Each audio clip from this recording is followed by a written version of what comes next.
Lonkana Agnosimo alias Longué Longué, notre invité ce soir. Bonsoir et merci d'être avec nous. Bonsoir, merci. Tout d'abord, comment allez-vous? Comment est-ce que vous vous sentez après avoir dévoilé ces images? Euh, je suis soulagé parce que vous imaginez 5 ans après avoir subi ce genre de torture, puisqu'il était question qu'on me tue. Donc, je suis soulagé parce que justice sera faite et ces gens comprendront qu'ils ne sont pas au-dessus de la loi. Donc, je vais dire merci à William Jordan de Jésus, le leader de la diaspora qui est aux États-Unis, qui m'a d'ailleurs informé qu'on a un compatriote qui est aussi en exil aux États-Unis, Patrice Nouma, qui a regardé cette vidéo pendant 5 ans. Donc c'est l'homme qui vous a contacté en vous disant « j'ai cette vidéo ». J'ai cette vidéo. Voilà, et j'ai supplié. Donc il y a 4 jours, hein.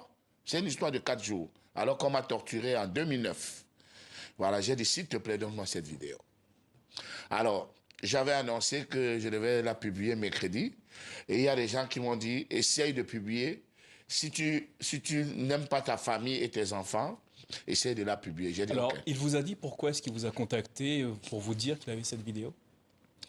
Mais parce qu'il savait qu'on m'avait torturé. Il savait qu'on m'avait torturé comme certains amis. On discute tout le temps.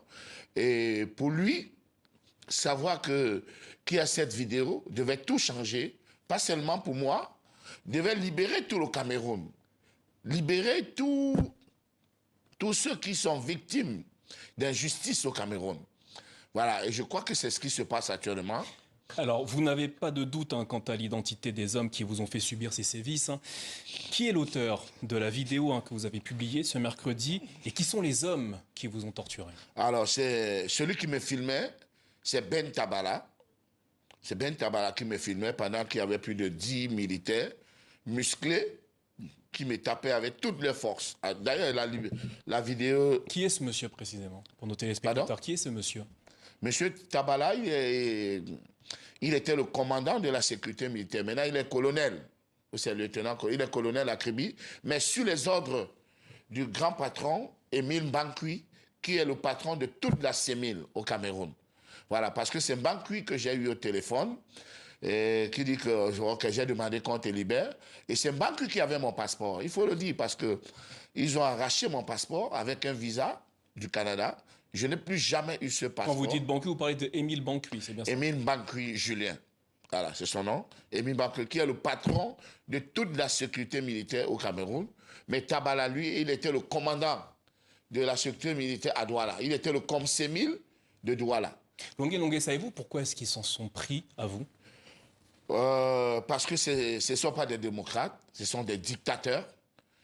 J'ai donné mon avis après une élection. J'ai estimé que c'est Maurice Kamto qui avait gagné. Vous parlez de l'élection présidentielle au Cameroun en 2018. En 2018. Et j'ai dit que c'est Maurice Kamto qui avait gagné. Et comme ces gens dont je vous cite, Tabala, Émile Mbankwi et tous les autres, parce qu'on doit faire ce qu'ils veulent. On doit parler ce qui les plaît. Et moi, ma liberté de penser ne changera jamais, même s'il faut mourir. Alors, Joseph Betty Assobo, le ministre de la Défense, a réagi à travers un communiqué et a ordonné l'ouverture immédiate d'une enquête au sujet de la vidéo que vous avez dévoilée ce mercredi. Qu'attendez-vous précisément de ces investigations? J'attends que justice soit faite.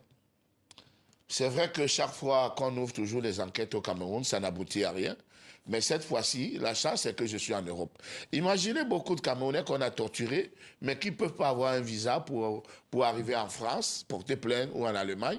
Ils sont là, ils meurent à petit feu. Alors, Dieu a choisi une personne pour libérer tous les Camerounais, pour mourir pour cette cause. Et je dis que Émile Mbankwi et Tabala, on doit les déshabiller.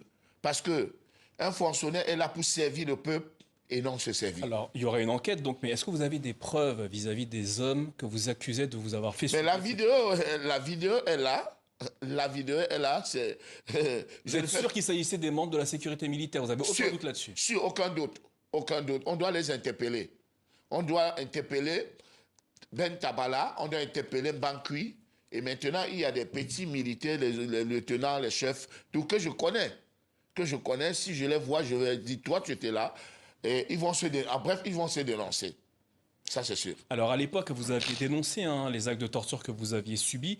Dans une récente interview à Jeune Afrique, vous disiez ne pas avoir été soutenu par la population congolaise. Est-ce que vous pensez qu'aujourd'hui les choses ont changé? Camerounaise, pardon. Ouais. Est-ce que vous pensez qu'aujourd'hui les choses ont changé? Vous entendez, vous recevez des messages de soutien? Les choses ont changé. Tout le monde, les gens s'excusent. Vraiment, on n'avait pas cru. Quand tu me disais on t'a torturé, personne ne croyait. Vraiment, excuse-nous. On a les larmes aux yeux. D'autres me disent libérateur. Toi seul, tu vas libérer le Cameroun. Même tous les politiciens réunis ne feront pas ce que toi, tu vas faire. Dieu t'a choisi pour libérer le Cameroun. Et je crois que je suis prêt à mourir. Mourir. Parce que l'égoïsme et la boulimie du pouvoir, les gens qui veulent... Imaginez un peu un papa qui a déjà fait 40 ans au pouvoir, il ne comprend pas qu'il doit aller se reposer. Mais Banqui devait aller à la retraite, on l'a prolongé pour 3 ans. Alors, imaginez. Longué, quelle est votre situation? Est-ce que vous avez la possibilité de retourner au Cameroun? Je ne peux pas, sinon c'est la mort. C'est vrai que même ici, ils ont des lieutenants, ils ont des antennes ici, même ici, je ne suis pas en sécurité. Mais je vais m'organiser pour que mes sorties soient au moins contrôlées, pour que les gens que je fréquente soient choisis. Voilà, donc je ne compte pas rentrer au Cameroun. J'ai enlevé le Cameroun dans mon programme pour ne pas mourir avant de libérer le Cameroun. Je mourrai après la libération. Longué, merci d'être venu témoigner ce soir sur notre plateau au sujet des sévices que vous avez subis de la part, selon vous, des membres du service de sécurité militaire. Merci à vous. C'est moi qui vous remercie.